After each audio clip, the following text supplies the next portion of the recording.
Les établissements de Bellechasse se trouvent dans le plaine du Grand Marais, district du Lac, canton de Fribourg.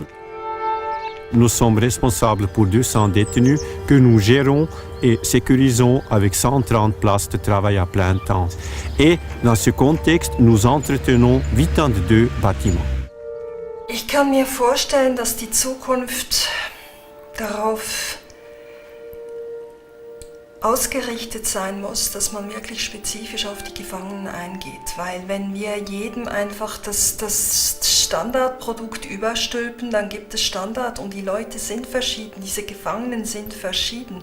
Sie kommen aus verschiedenen Kulturen, haben verschiedene Hintergründe und auf das muss man auch eingehen können. Principalement ici à Bellechasse, on a le secteur ouvert, le secteur fermé. On commence par le secteur fermé où le détenu est vraiment accompagné et surveillé et encadré dans des ateliers très sécurisés. Et à un certain moment, il va pouvoir passer en secteur ouvert. Là, il va travailler soit à l'agriculture, soit chez les artisans. Et là, il aura beaucoup plus de marge de manœuvre. La confiance va se mettre en place. Les détenus apprennent un métier. Ils apprennent à travailler, mais les coûts pour la société baissent parce que grâce au travail que les détenus accomplissent, ces bâtiments peuvent être entretenus. Et puis ça représente quand même un patrimoine du canton.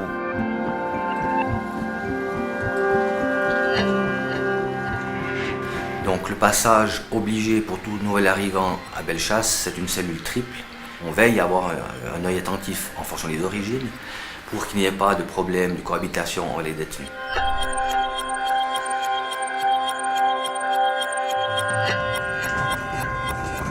Alors c'est un peu spécial parce qu'ils ont des habits qui sont uniformisés pour le travail. On a 3 sortes d'habits chez nous à Bellechasse, 3 couleurs différentes par rapport à leur position dans les bâtiments. Pour le milieu ouvert, c'est le secteur orange, ils ont les habits pantalon et orange, et le secteur fermé en gris-vert. Les EAP aussi, ils ont un habit jaune. Donc comme ça, on peut les distinguer en fonction des attributions de travail et des lieux de détention.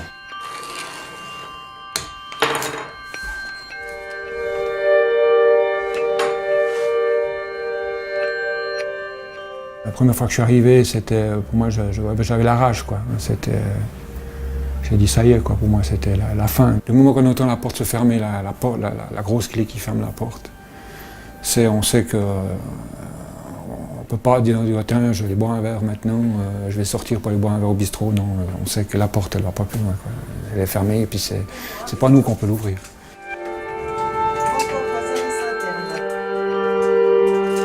On est 5 personnes avec différents pourcentages. On a 2 à 100%, 2 à 50% et une personne à 90%. Et puis on est tous des infirmiers diplômés. Par rapport à l'évolution de la santé physique et mentale, moi je peux vous parler que depuis 2 ans, où effectivement il y a de plus en plus de personnalités qui présentent des troubles psychiatriques, qui en jouent aussi. La plupart des collègues et moi-même, on ne fait pas de jugement par rapport aux gens, on les prend tels qu'ils sont, puis on essaye de leur faire partager nos connaissances afin de les mener au mieux vers la fin de leur parcours en détention.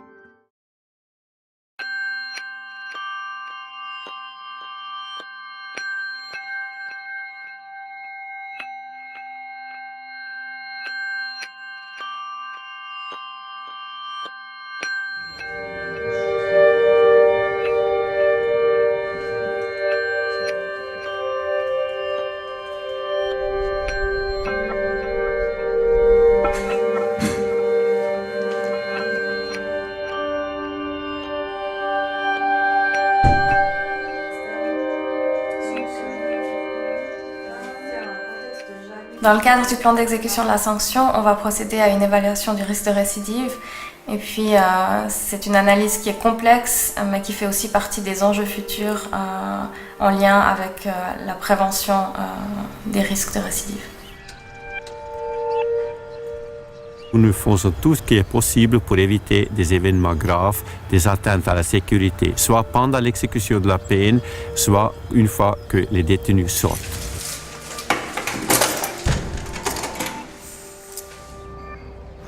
Les agents de détention ont l'obligation de suivre une formation qui dure 17 semaines sur 2 ans et demi. Ce sont des formations modulaires et qui débouchent sur un brevet d'agent de détention.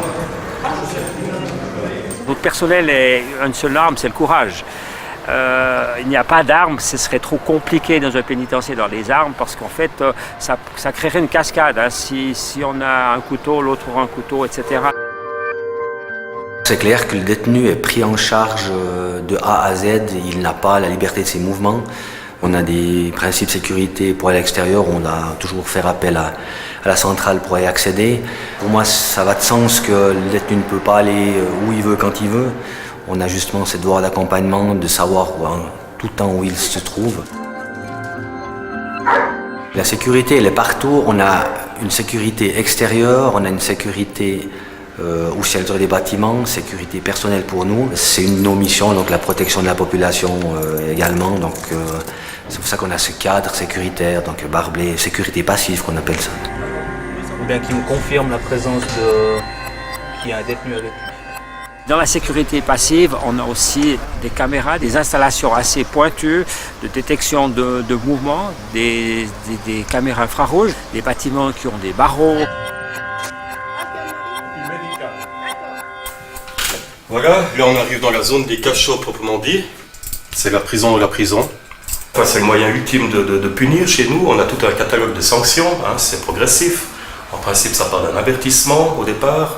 Ensuite, en cas de récidive, c'est une amende, c'est des privations de moyens de divertissement. Je vous laisse imaginer que 4 jours déjà passés dans un milieu pareil, le détenu a le temps de réfléchir. Et je pense que c'est efficace. En cas de crise majeure, nous avons un dispositif qui est mis sur place avec la police. C'est la police d'intervention qui est habilitée à intervenir avec des moyens appropriés. Le lien social qu'on établit avec le détenu est aussi un facteur de sécurité. Chez nous, c'est même le principal. Ça arrive de temps en temps qu'ils viennent nous parler de certains conflits qu'ils peuvent avoir avec d'autres personnes. Et puis ça nous permet d'avoir une discussion avec chaque personne et puis d'essayer de mettre les choses à plat. Il y a une pression croissante de la politique et du public en ce qui concerne la sécurité et parfois les attentes sont complètement irréalistes parce que le risque zéro n'existe pas. C'est un milieu où gravite pas mal de monde, donc il y a pas mal d'échanges, de détenus qui se rendent sur le lieu de travail, lieu de cours. La sécurité est quand même garantie même avec ce mouvement assez conséquent de détenus.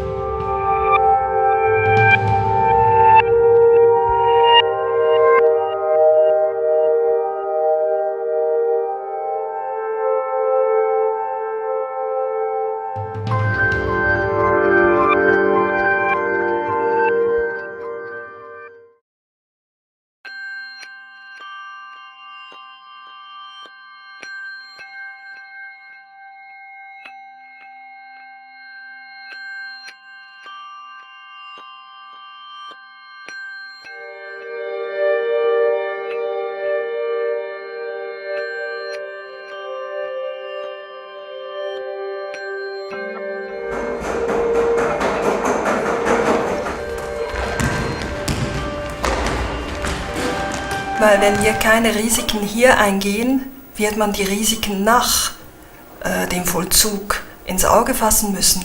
Und ich ziehe es vor, dass jemand hier die Fehler begeht, weil hier, das ist ein Übungsfeld. Da kann er Fehler machen, da soll er die Fehler machen, er soll daraus lernen, er soll die Konsequenzen daraus ziehen und dann macht man es nochmal, bis er es kann. Das heißt ja Resozialisierung, also das heißt, wir machen es noch einmal, was er eigentlich schon draußen hätte machen müssen. Bei den einen klappt es aufs Mal und bei den anderen braucht es verschiedene Anläufe. Je dirais qu'on a toujours le mandat à la fois de protéger la collectivité, mais aussi de favoriser la resocialisation. C'est quelque chose qui est prévu dans le code pénal. Donc même s'il y a eu des affaires délicates et bouleversantes, le but c'est toujours de favoriser la réinsertion.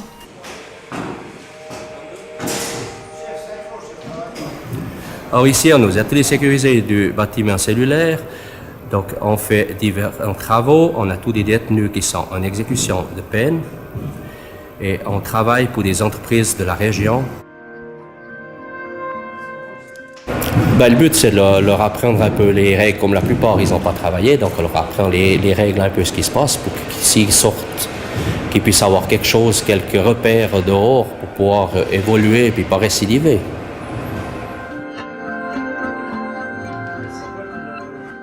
Au point de vue travail, j'ai appris un travail que je ne connaissais peut-être que jamais à l'extérieur je n'aurais rencontré. Moi j'aime la création, j'aime l'innovation, il faut chercher des nouveautés, et ça me permet d'oublier, de ne plus penser au passé, quoi. Ça me permet de reprendre un nouveau départ, quoi.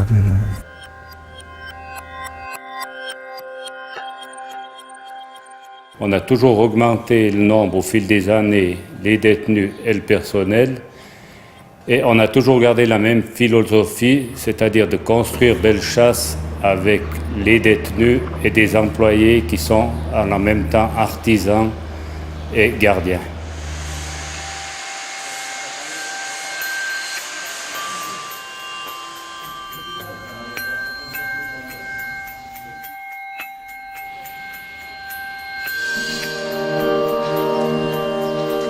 Il ne faut pas rêver un détenu qui va sortir de Bellechasse, il ne va pas devenir agriculteur, mais il va peut-être plus trouver une activité artisanale ou dans les corps de métier. Alors vous avez les peintres, vous avez la menuiserie, vous avez les maçons, vous avez vraiment tout.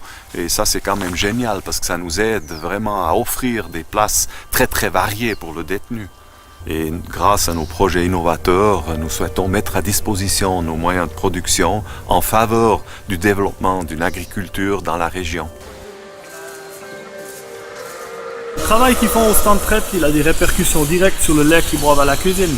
Par exemple, ils prennent quand même 150 litres de lait par jour et ils savent où il va et si c'est mal nettoyé et tout ça.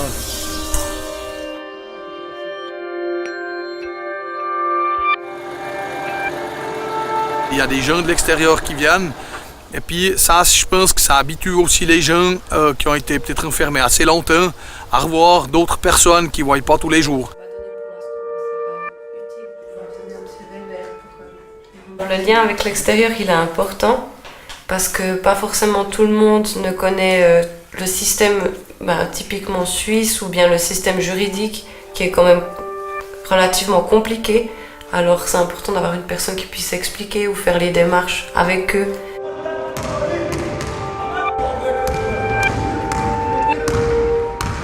J'apprends aux gens comment être dans la modération. Je leur apprends à comment gérer leur frustration également. Donc je me sens plus utile en étant ici dans un pénitencier qu'à l'extérieur, dans un centre de fitness ou autre. Je sers vraiment à leur réinsertion.